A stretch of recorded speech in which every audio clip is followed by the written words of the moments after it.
When we are no longer able to change a situation, we are challenged to change ourselves, by Victor E. Thrailkill. Well, Victor was right. I had to make the best of a bad situation when I was living in France with my host family and my host brother, Maxime. The purpose of this presentation is to inform you about change and independence. And when I'm finished, you'll have a better understanding of how those two things can help any hard situation get better. I'll do this by telling you the issues that I was faced with, my most difficult feat, and my change for the better. So let's start our trip with the issues that I was faced with. I began my study abroad experience with very little to go off of. I'd never spoken to Maxime, my host brother, before. He didn't have Facebook, he didn't have email, and we didn't have enough time to write letters. So I found myself standing in his front door blindsided. I knew nothing about his family, and I didn't even know anything about the culture. It made me feel uneasy, as you can imagine. It's as if you guys were to walk into someone's house and ask them if you could stay a little while. The language barrier made communication near to impossible. I only studied French for 3 short years, and let me tell you, that's not enough time. And Maxime hardly spoke English. So communication was hard, but it was harder than I ever even imagined it could be. Communicating your feelings is hard enough in your own language, and 82% of you agreed with me with that. So imagine putting yourself in my situation and trying to communicate what you need and how you feel in a language that you don't even speak. The day I met Maxime came and went without a single word. All I knew was his name. All he knew was mine. He didn't ask me any questions. He didn't try to get to know me. This continued for 3 days. I just followed him around. He didn't talk to me. I didn't talk to him. So put yourself in my shoes and imagine what it would be like to go half a week without talking to anyone. I felt hopeless and lonely. So to continue our journey, you hear about my most difficult feat. About a week into the trip, I discovered that Maxime had some serious illnesses. He was mentally ill and had been diagnosed with severe chronic anxiety.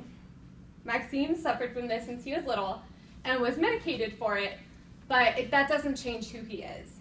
So, since he suffered from this anxiety, he was bullied a lot in primary school and didn't really have much time to work on his social skills and learn how to make friends. So warming up to a stranger like me just living with him was really hard.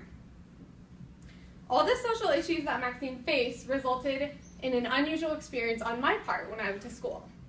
He had very few friends at school, so we had nothing to do at school or after school. None of my experience was turning out how I wanted it to be, and I wasn't getting anything out of going to school in France. We didn't interact with other students, and we still couldn't even speak to each other. So after not talking to anyone for about a week, I was going a little bit insane. But alas, I decided that I needed to do something about it. I devised a new method of communication, so as I began to speak what little French I knew, I started to use big hand movements and drawings and pictures, and I would write things out just to get my point across. So I decided that I needed to make this unfortunate situation into the trip that I had wanted it to be. So I initiated conversation every chance that I could get, and I tried to make him feel comfortable with me so we could become friends. And that finally led to my communication breakthrough. So to take our adventure home, you'll hear about my change for the better. My new form of communication and my new outlook on the experience changed my whole trip completely. We had our own new language, and finally I could tell the family what I needed, what I wanted. It's like a fresh start to my nightmare of a trip. You know that feeling when you've had enough bad days in a row and you feel like you just can't catch a break? And then you have that one day and you're like, that's the day that I needed. You turn your luck around. I had a new start to my trip and I started to enjoy it. Now that I could connect with Maxime, we had a lot more fun. Maxime was still terribly shy, but that didn't stop me from trying to connect to him.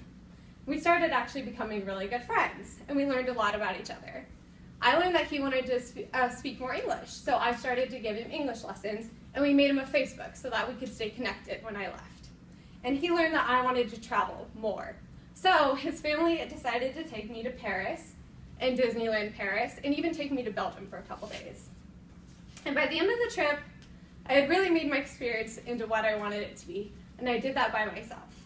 There's a point in your life where things won't go your way, and you won't have anyone to make it go your way, and you're the only one that you can rely on. So in France, I was the only person that I had to rely on. My trip wasn't going planned, and so I had to change that for me. I took it in my own hands, changed my attitude, and changed my outlook, and I started to turn my trip into what I wanted it to be, and it turned out to be amazing. So now that you know the issues that I was faced with, my biggest feat, and my change for the better, you all know how independence and change made my experience into what it was. Sometimes in life you aren't always put into the perfect situation.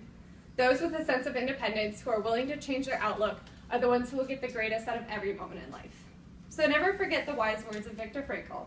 When we are no longer able to change a situation, we are challenged to change ourselves.